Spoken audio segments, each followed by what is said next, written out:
आपने ये बात तो जरूर सुनी होगी कि इस धरती पर, इस ब्रह्मांड में जो भी जन्म लेता है उसका अंत एक दिन तय है, चाहे उसकी उम्र छोटी हो या लंबी।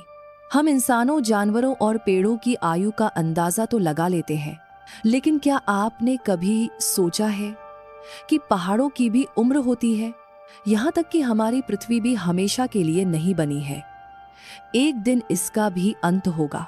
और जब पृथ्वी का अंत तय है तो सोचिए इस विशाल ब्रह्मांड का क्या होगा। हाँ, इसकी उम्र बहुत ज्यादा है, लेकिन अमर यह भी नहीं है। जहां अंत होता है वहीं से एक नए आरंभ की शुरुआत भी होती है। आज की इस वीडियो में हम आपको बताएंगे कि आखिर हमारे ब्रह्मांड का अंत कैसे होगा, और जब ये होगा तो किस रूप में होगा। ये सवाल शायद आपके मन में भी कभी आया होगा कि क्या वाकई एक दिन ये अनंत सा लगने वाला ब्रह्मांड खत्म हो सकता है, और अगर हाँ तो कैसे। तो आइए आपको लेकर चलते हैं समय की उस यात्रा पर जहां वैज्ञानिकों ने अरबों साल बाद होने वाली घटनाओं की भविष्यवाणी की है। ये सफर न सिर्फ अद्भुत होगा बल्कि आपको चौंका भी देगा। चलिए चलते हैं आज से 100 करोड़ साल आगे भविष्य में। इस समय तक इंसान की दुनिया बेहद एडवांस हो चुकी होगी, लेकिन सूरज की चमक पहले से कहीं ज्यादा बढ़ चुकी है। आसमान का सूरज पहले से कहीं तेज तप रहा है और धरती पर गर्मी असहनीय हो चुकी है। ये बदलाव सिर्फ सूरज की वजह से नहीं, बल्कि हमारी गलतियों का भी नतीजा है। अनगिनत प्रदूषण और आविष्कारों ने धरती के वातावरण को पहले ही खोखला कर दिया है और अब तापमान तेजी से बढ़ रहा है। नासा की एक रिपोर्ट के मुताबिक धरती का औसत तापमान जो कभी 15 रोज हुआ करता था, अब बढ़कर 50 ड्रासों तक पहुंच चुका है। वैज्ञानिक 21वीं सदी के लोगों को पहले ही चेतावनी दे चुके थे कि अगर प्रदूषण नहीं रोका गया तो ओजोन परत धीरे धीरे नष्ट हो जाएगी, और जब ऐसा होगा तो धरती पर जीवन के लिए सबसे बड़ा संकट खड़ा होगा। अब आगे बढ़ते हैं और पहुंचते हैं 200 करोड़ साल भविष्य में। इस समय तक धरती का तापमान और भी ज्यादा बढ़ चुका है। तेज गर्मी के कारण समुद्र और नदियां सूखने लगी हैं। हम भले ही एसी और मशीनों से घरों को ठंडा रखें, लेकिन बाहर की गर्मी लगातार बढ़ रही है, और ऐसे माहौल में धरती से धीरे धीरे जीवन खत्म होने लगता है। फिर किसी प्रजाति का आखिरी जीव धरती पर अंतिम सांस ले रहा है, और इंसान नाम का यह जीव जो कभी इस ग्रह का मालिक कहलाता था, अब सूरज के प्रकोप के चलते डायनासोर की तरह पूरी तरह गायब होने वाला है। धरती पर अब बस बची हैं टूटी हुई इमारतें और उनमें कभी बसने वाले इंसानों की धुंधली यादें। कुछ छोटे जीव तो किसी तरह बच गए, लेकिन वे भी धीरे धीरे लुप्त हो रहे हैं। हाँ, कुछ इंसान जरूर बचे थे, वे अमीर लोग जो पृथ्वी को छोड़कर मंगल ग्रह पर भाग गए थे। कभी यहाँ ठंडक हुआ करती थी, लेकिन अब मंगल का तापमान वैसा हो चुका है जैसा करोड़ों साल पहले धरती का था। लेकिन ये राहत भी ज्यादा समय तक नहीं टिकती। कुछ हजार सालों के अंदर ही सूरज का तापमान इतना बढ़ जाता है कि मंगल भी रहने लायक नहीं रह पाता, और तब इंसान नाम की प्रजाति पूरी तरह से विलुप्त हो जाती है।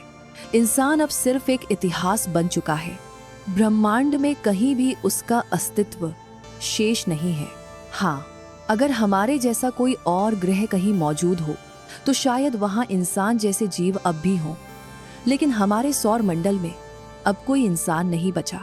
समय आगे बढ़ता है और हम पहुंचते हैं 400 करोड़ साल भविष्य में।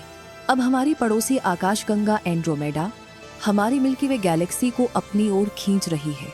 बहुत समय पहले जब इंसान जिंदा थे, यानी 21वीं सदी में, एंड्रोमेडा हमारी गैलेक्सी से 250 करोड़ प्रकाश वर्ष दूर थी। लेकिन अब ये दोनों आपस में टकराने वाली है, और जैसे जैसे ये टक्कर नजदीक आती है, आसमान का नजारा बदलने लगता है। वीरान पहाड़ों और उजाड़ धरती से आसमान की ओर देखें तो दूर से एक विशाल एंड्रोमेडा दिखाई देती है, धीरे धीरे हमारी ओर बढ़ती हुई। आखिरकार दोनों गैलेक्सियां आपस में टकरा जाती हैं। मिल्की वे और एंड्रोमेडा मिलकर एक नई बेहद बड़ी सुपर गैलेक्सी का निर्माण करती है। लेकिन इस गैलेक्सी का कोई नाम नहीं होगा, क्योंकि नाम रखने वाला इंसान अब इस ब्रह्मांड में मौजूद ही नहीं है। इसलिए ये गैलेक्सी बेनाम ही रह जाएगी। आज से 500 करोड़ साल बाद इन गैलेक्सियों की टक्कर का असर हमारे सौर मंडल पर नहीं पड़ता, क्योंकि सौर मंडल मिल्की वे की गहराई में स्थित है। लेकिन इस सुरक्षित जगह पर भी सौर मंडल का अंत तय है। हमारे सौर मंडल को संभालने वाला सूरज अब अपने जीवन के अंतिम वर्षों में पहुंच चुका है। उसका ईंधन धीरे धीरे खत्म हो रहा है। अब वह अपनी रोशनी खोने लगा है और उसकी जलने की रफ्तार धीमी पड़ने लगी है। धीरे धीरे सूरज की सारी ऊर्जा समाप्त हो रही है। जब इंसान जिंदा थे तब सूरज का आकार जितना था, आज वह उसका 200 गुना बड़ा हो चुका है और ये बढ़ता ही जा रहा है। अब आसमान में नजर आता सूरज एक विशाल लाल आग का गोला बन चुका है। सूरज का आकार लगातार बढ़ता जा रहा है और उसने अपने सबसे नजदीकी ग्रह बुध को निगल लिया है। अब बचे हैं सिर्फ 7 ग्रह और सूरज उन्हें भी एक एक करके निगल जाएगा। आखिरकार पृथ्वी सहित हमारे सभी ग्रह खत्म हो जाते हैं।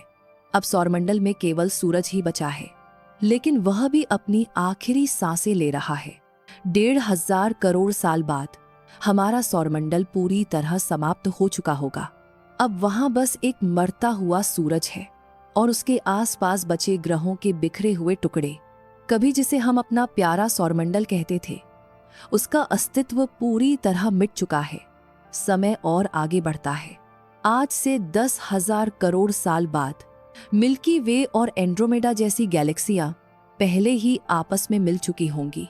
करीब 100 आकाशगंगाएं एक जगह इकट्ठा होकर एक विशाल क्षेत्र बना लेंगी, जिसे हम कहते हैं विर्गो सुपर क्लस्टर। 21वीं सदी में, यानी आज से 10,000 करोड़ साल पहले, ये सारी गैलेक्सियां अलग अलग थीं, लेकिन समय के साथ गुरुत्वाकर्षण की ताकत ने उन्हें पास खींच लिया और अब गैलेक्सियां मिलकर एक विशाल अकल्पनीय सुपर गैलेक्सी का रूप ले चुकी है।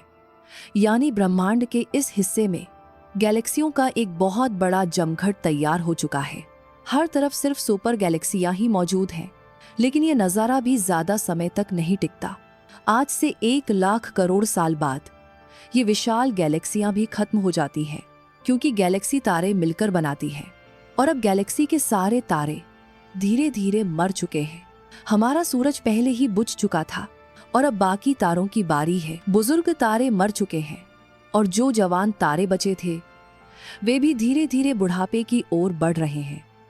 एक एक करके सारे तारे बुझने लगते हैं और जब नए तारों को जन्म देने वाले धूल के बादल पूरी तरह खत्म हो जाते हैं तो ब्रह्मांड में कोई नया तारा बनना बंद हो जाता है।